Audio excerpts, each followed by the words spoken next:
Così di ponte in ponte, altro parlando, che la mia comedia cantar non cura, venimmo e tenavamo il colmo quando restammo per vedere l'altra fessura di Malebolge e di altri pianti vani e vidila mirabilmente oscura.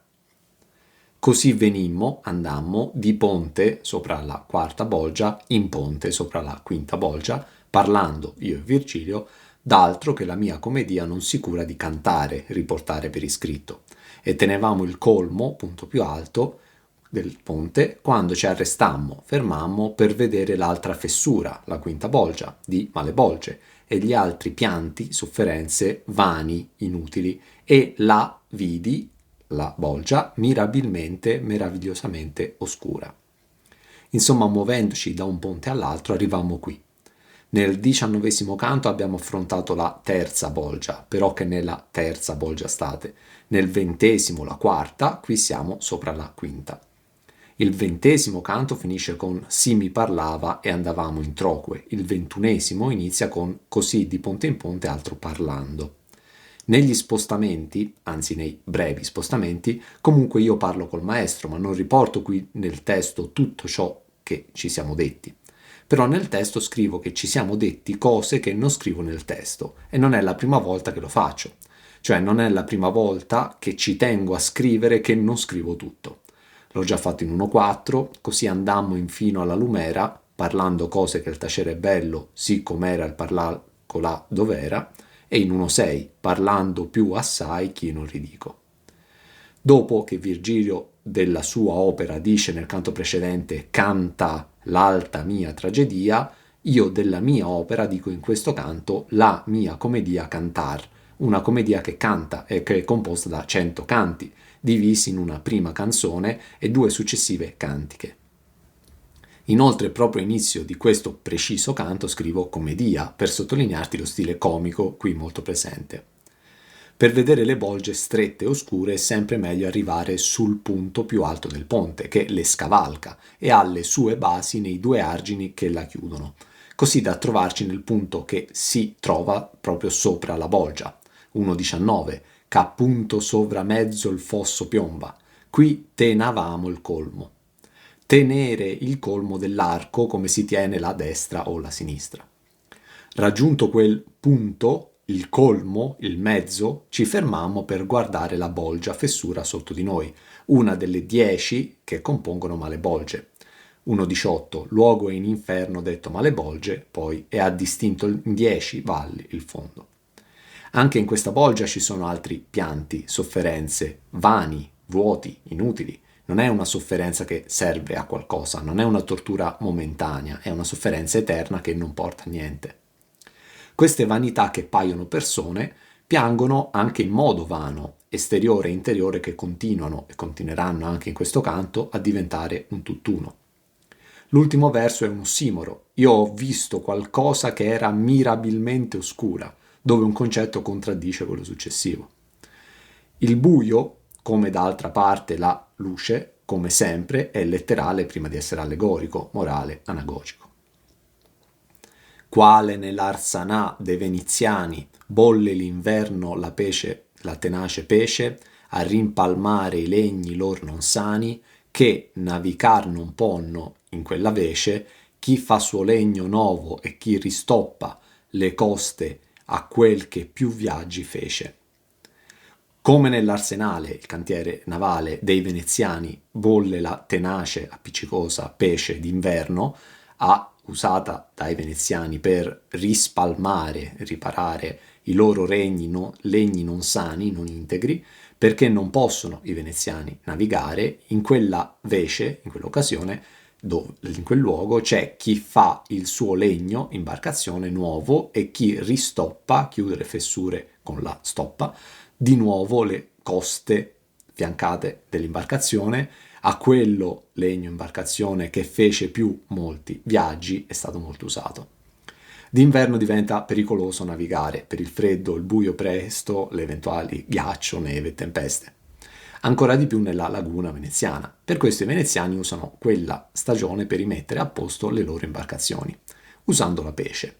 Una pesce che usano in molti modi e che, vedremo a breve, in questa bolgia è usata in un altro modo ancora. In queste due terzine e nella prossima elenco alcuni lavori di manutenzione che si svolgono nell'arsenale veneziano sulle imbarcazioni. Tenace si dice di una sostanza che possiede notevole forza adesiva, qui tenace pesce. Fare nuovo il suo legno non significa cambiare imbarcazione. Qui sto parlando di un periodo dove non si naviga, che i marinai usano per mettere a posto la propria imbarcazione. Alcune di queste imbarcazioni hanno viaggiato davvero troppo e hanno proprio bisogno di essere risistemate in questo periodo prima di ripartire con la navigazione appena terminato l'inverno. Chi ribatte da proda e chi da poppa, altri fa remi e altri volge sarte, chi terzeruolo e artimon rintoppa, tal non per fuoco ma per divinarte, bollia laggiù su una pegola spessa che invischiava la ripa d'ogni parte. C'è chi batte di nuovo i chiodi col martello da prua davanti e chi da poppa dietro. Altri riparano i remi e altri avvolgono le sartie, le funi. Chi rattoppa il terzarolo, la vela minore, e chi l'artimone, la vela maggiore. Tale, così allo stesso modo, non per il fuoco, arte umana, ma per arte, opera divina, laggiù, nella bolgia, bolliva una pesce spessa, densa, che invischiava, appiccicava la ripa, argine laterale che la contiene, da ogni parte. Continua l'elenco dei lavori di manutenzione svolti nell'arsenale veneziano d'inverno, dove si può trovare chi batte e ribatte col martello e chiodi, prua e poppa. Ma non solo la struttura dell'imbarcazione è sistemata, perché c'è anche chi ripara i remi o le vele, il terzarolo e l'artimone. Uso nomi tecnici di procedure e di parti dell'imbarcazione. Tal, allo stesso modo della tenace pesce che d'inverno bolle nell'arsenale di Venezia, non a causa del fuoco che la riscaldava, ma per opera divina. In quella bolgia bollia, prima bolle, uno strato spesso di pesce che invischiava le pareti che la delimitavano.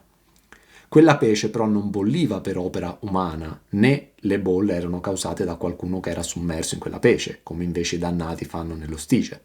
E anche vo che tu per certo credi che sotto l'acqua è gente che sospira e fanno pullular quest'acqua al summo.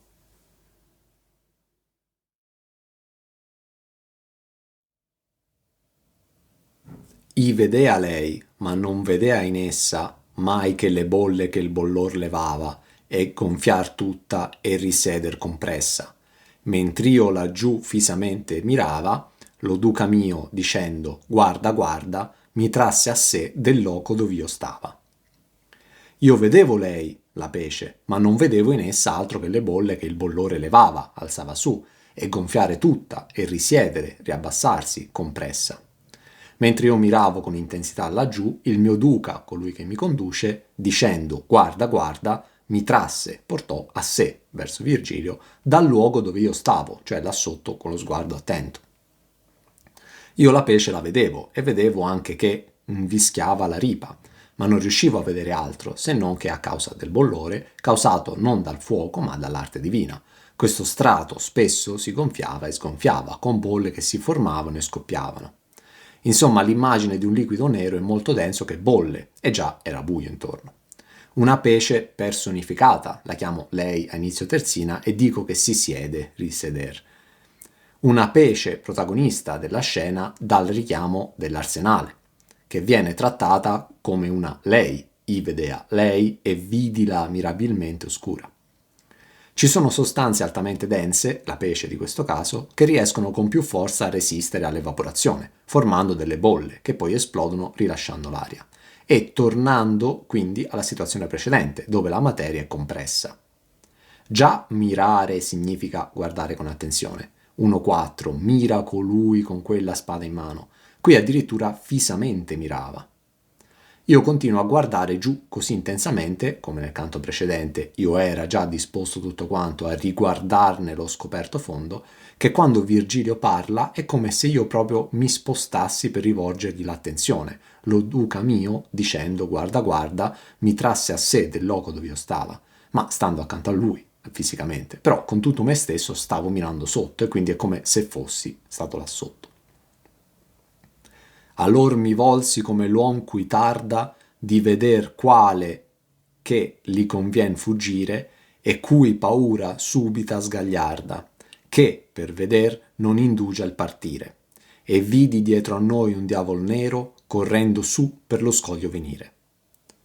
Allora mi volsi, girai, come fa l'uomo cui, all'uomo, tarda e lento di vedere ciò verso il quale conviene, è strettamente necessario, fuggire, e cui, dell'uomo, paura subita, immediata, sgagliarda, rende meno gagliardo, valoroso, che, per vedere, non indugia, ritarda il partire, scappare, e vidi dietro a noi, me e Virgilio, un diavolo nero che veniva correndo su per, attraverso, lo scoglio, ponte.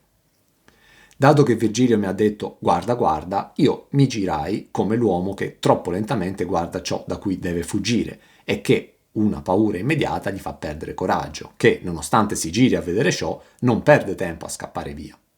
Insomma, descrivo l'esperienza di quando ti giri troppo tardi per vedere il pericolo e nel girarti, guardandolo, non perdi tempo a scappare impaurito, che per veder non induce a partire.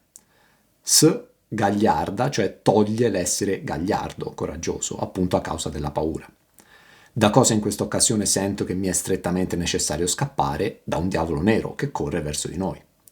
Noi siamo su di uno scoglio, ponte. Io sto guardando giù con tutto me stesso e colui che mi conduce mi dice di guardare velocemente, guarda guarda, un diavolo nero che corre verso di noi. Tornano i diavoli così come vuole la tradizione, quelli neri con le ali e gli uncini.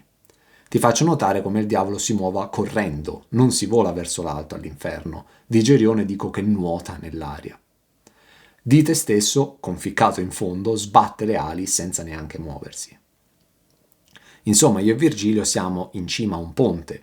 Io guardo con tutto me stesso là sotto e Virgilio mi richiama velocemente per farmi guardare all'inizio del ponte, proprio da dove siamo arrivati noi, perché proprio da lì e nella nostra direzione sta correndo velocemente un diavolo nero. Ahi quant'egli era nell'aspetto fero, e quanto mi parea nell'atto acerbo, con l'ali aperte e sovra i piè leggero. L'omero suo, che era aguto e superbo, carcava un peccator con ambo l'anche, e quei tenea dei piè ghermito il nervo. Ahi quanto egli, il diavolo nero, era feroce nell'aspetto, e quanto mi pareva, sembrava acerbo, crudele nell'atto, azione, con le ali aperte e leggero sopra i piedi, correva velocemente. Il suo omero, spalla, che era appuntito e superbo, caricava, sollevava, un peccatore con ambedue le anche, fianchi del peccatore sulla spalla del diavolo. E quello, il diavolo nero, teneva il nervo dei piedi, le caviglie del dannato, ghermito, afferrato. Lo descrivo terminando 4 versi consecutivi con 4 aggettivi. Nell'aspetto era fero, nell'atto era acerbo, sopra i piedi era leggero e il suo omero era aguto, aggettivo anch'esso, e superbo. Ti faccio notare come il primo verso indichi l'aspetto. Ahi quant'egli era nell'aspetto fero. Il secondo verso indichi l'atteggiamento e quanto mi parea nell'atto acerbo. E il terzo verso indichi prima l'aspetto e poi l'atteggiamento, l'ali aperte e sopra i piedi leggero. Ripeto, interiore ed esteriore, abitanti e luogo abitato, brutte che sono cattive, come le arpie, e belle che sono brave, come Beatrice, la più bella. Facendo qualche collegamento, in 1.12 Dionisio Fero, che fe Sicilia, aver dolorosi anni, mentre in altre occasioni scrivo proprio feroce o fera per fiera, bestia selvaggia. In 1.9 scrivo sia acerbo che nerbo in una terzina. Or drizza il nerbo, del viso su per quella schiuma antica, per indi ove quel fumo è più acerbo. In 1.5 scrivo sia parere che leggero in una terzina, poeta, volentieri, parlerei a quei due che insieme vanno, e paion sia al vento esser leggeri. 1.14 crucciato prese la folgore aguta, mentre superb, più desinenza, è usato ben 25 volte nell'opera, spesso per opporsi al bene. 1.7 là dove Michele fe la vendetta del superbo strupo. Insomma, una serie di aggettivi che collegano tale diavolo nero a tante cose negative già affrontate.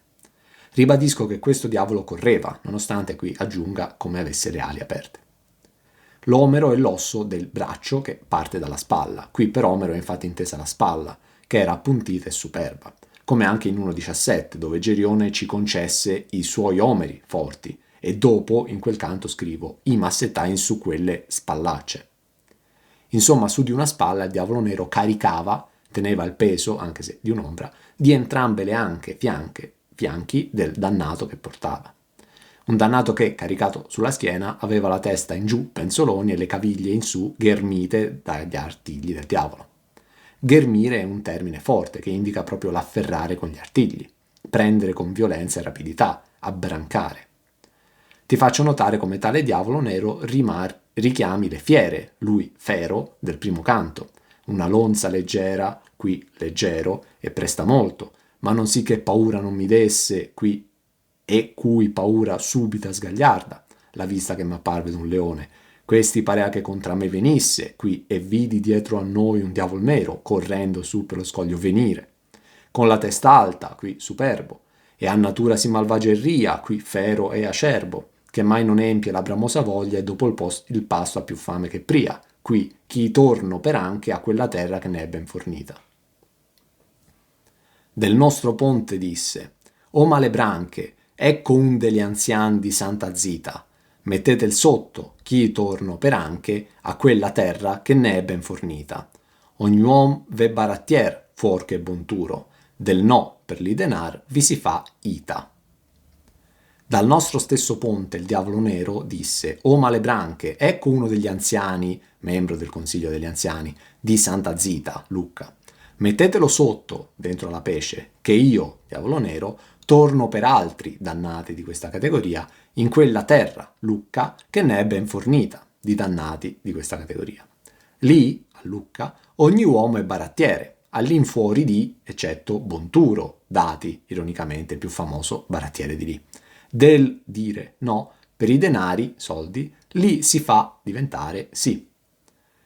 Noi siamo sul punto più alto del ponte. Questo diavolo nero arriva correndo per il nostro stesso ponte, dove eravamo anche noi, ma non arriva fino a noi né interagisce con noi. Porta il dannato in questione con sé e inizia a parlare, disse, con le male branche.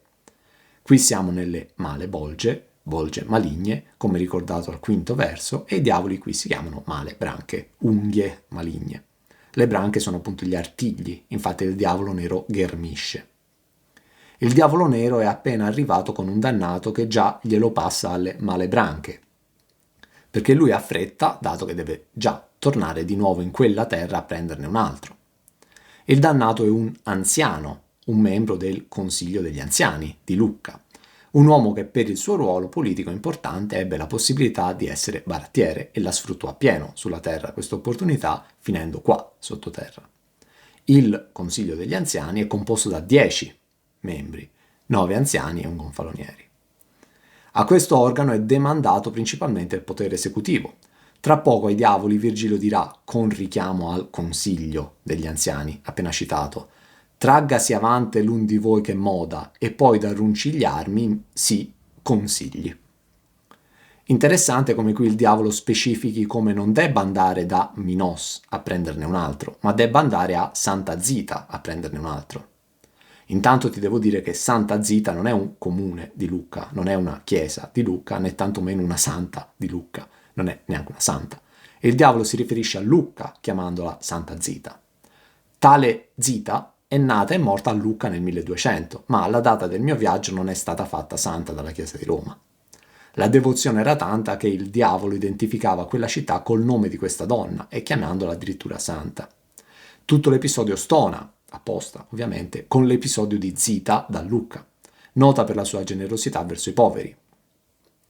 Si narra che per invidia il capofamiglia della famiglia Fatinelli, per la quale lei lavorava, fosse stato convinto che Zita donasse ai poveri rubando la famiglia, e un giorno, vedendola col grembiule pieno, lui le chiese cosa portasse. Lei portava il pane per i poveri, ma disse che portava dei fiori, e, lasciando cadere ciò che aveva nel grembiule, effettivamente caddero dei fiori. L'anima di una persona che muore, letteralmente e allegoricamente, sulla terra viene presa da un diavolo, come confermato in 1,27, dove vince la morte. Francesco venne poi, com'i fu morto, per me, ma un di neri cherubini, attenzione, gli disse: non portar, non mi far torto, venirsene dè giù tra i miei meschini. E in 2,5 dove invece vince la vita. L'angel di Dio mi prese e quel d'inferno gridava: o tu del ciel perché mi privi, tu te ne porti di costui l'Eterno, per una lagrimetta che il mi toglie.